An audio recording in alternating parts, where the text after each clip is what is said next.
Hello.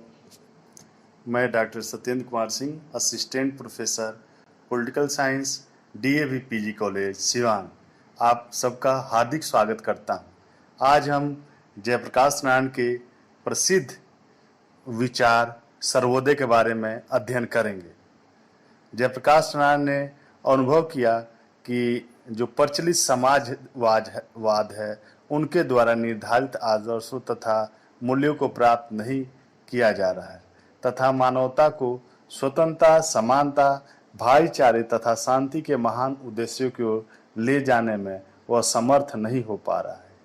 इसलिए 1953 के बोध गया के सर्वोदय सम्मेलन के समय उनका यह विश्वास दृढ़ हो गया कि जब तक समाजवाद सर्वोदय में बदल नहीं जाता है तब तक स्वतंत्रता, समानता तथा भाईचारे का पथ प्रदर्शक का प्रकाश एक स्वप्न मात्र ही रह जाएगा।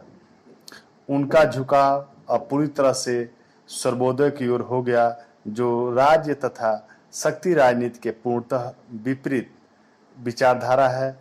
जयप्रकाश नारायण के अनुसार सर्वोदय ही नया समाजवाद है जो भारत के दृष्टि से पूर्णतः उचित है। जयप्रकाश नारायण ने राजनीति का त्याग कर गांधीवादी संत विनोबा भावे को स्वयं की जीवनदानी के रूप में समर्पित कर दिया। उन्हें इस बात का पूर्ण विश्वास हो गया कि कानून में हृदयों को जोड़ने की शक्ति नहीं है। सच्ची स्वतंत्रता केवल राजभिन्न समाज में ही पूर्ण रूप से प्राप्त की जा सकती है। सामाजिक क्रांति के संदर्भ में राज्य की उपयोगिता संबंधित अपनी पूर्व विचारधारा के विपरीत वे इस निष्कर्ष पर पहुंच चुके थे कि लोकतांत्रिक, समाजवादी, साम्यवादी तथा लोक कल्याणकारी राज्य के समर्थन सभी राज्यवादी हैं जो राज्य को सामाजिक परिवर्तन का एक माध्यम मानते हैं तथा राज्य के कार्यों के विस्तार में निरंतर लगे रहते हैं। वे राज्य को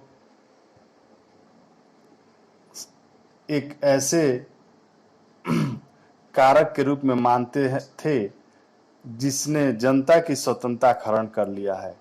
इस प्रकार वे राज्य की नियंत्रण शक्ति के घोर विरोधी हो गए तथा सर्वोदय के सिद्धांत में उन्होंने समाज में व्याप्त सभी बुराइयों तथा सच्चे समाजवाद को प्राप्त करने का मार्ग पाया।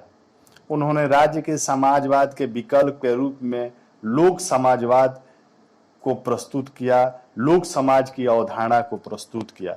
इस प्रकार शक्ति तथा राजनीतिक दल दोनों ही लोक समाजवाद के आगमन की स्थिति में अर्थहीन तथा अप्रासंगिक हो जाएंगे।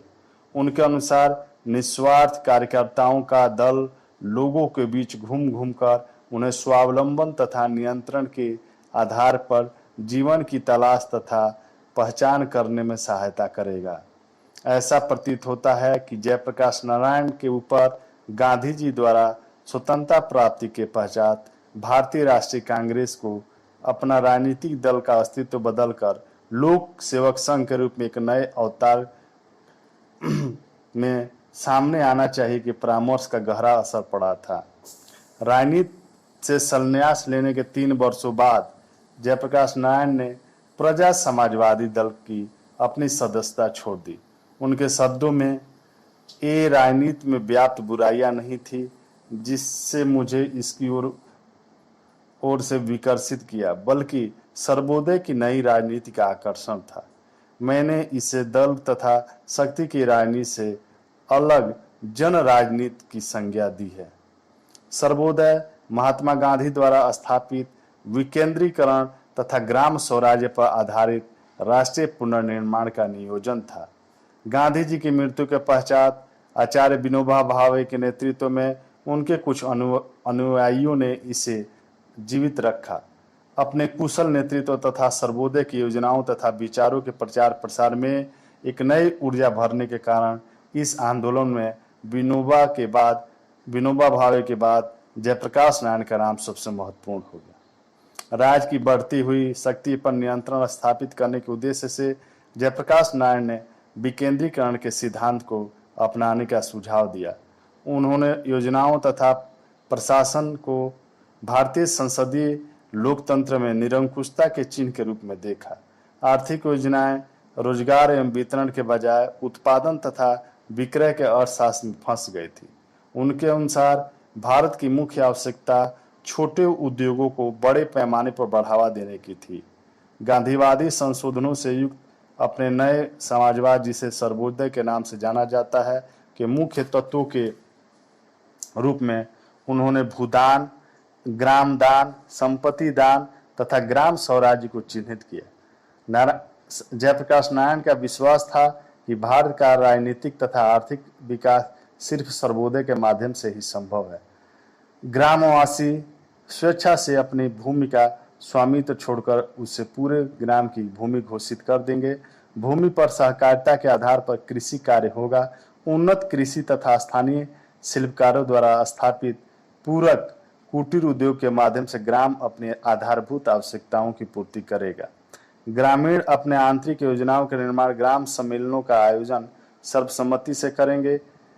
प्रत्येक ग्राम के पास राजनीतिक, न्यायिक तथा राजस्व वसूली की पूर्ण शक्ति होगी तथा वे अपने ग्रामों के साथ सामान्य हित के निरंतर बढ़ती परिधि में सहयोग करेंगे।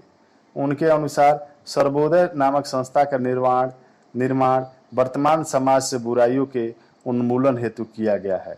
अगर बड़े भूस्वामी नहीं रहेंगे तब भूमिहीन श्रमिकों का शोषण नहीं होगा।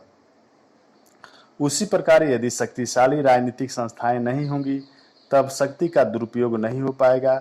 जयप्रकाश नारायण ने सर्वोदय के उद्देश्यों की सफलता हेतु लोगों की मनोवृत्ति में, टेंडेंसी में क्रांतिकारी परिवर्तन लाने की बात कही। सर्वोदय आंदोलन को सहयोग, अनुशासन तथा सामुदायिक उत्तरदायित्व की भावना से प्रेरित बृहत पैमाने पर निस्वार्थ कार्यकर्ताओं के दलों की आवश्यकता थी, जो गांवों में वास कर लोगों को सर्वोदय के सिद्धांतों एवं उद्देश्यों से परिचित कराने के साथ ग्राम पुनर्रचना में उनका सहयोग करे। जयप्रकाश नारायण के वर्तमान स्वरूप में बदलाव लाने के प्रबल समर्थक थे। जयप्रकाश नारायण समाज के वर्तमान स्वरूप में बदलाव लाने के प्रबल समर्थक थे। उनके सपनों का समाज कोई जटिल तथा ऐसा समाज नहीं था जिसका ऊपरी भाग नीचे की ओर अपेक्षा अधिक भारी हो, अर्थात अमीरों का बोझ गरीबों के कंधे पर हो। यह ऐसा समाज भी नहीं था जो नौकरशाहों, व्यवस्थापकों, तकनीकी विशेषज्ञों तथा राज्यवादियों का स्वर्ग हो। साथ ही साथ यह ऐसा समाज भी नहीं था जो खोखले रूढ़िवादी विचारों पर खड़ा हो। दरअसल जयप्रकाश नारायण एक ऐसे समाज की स्थापना करना चाहते थे जो स्व शासन, स्व व्यवस्थापन, आपसी सहयोग तथा स्वतंत्रता, समानता तथा भाईचारा की भावना पर आधारित हो। यही उनका राजनीतिक विचार सर्वोदय में परिलक्षित होता है। धन्यवाद।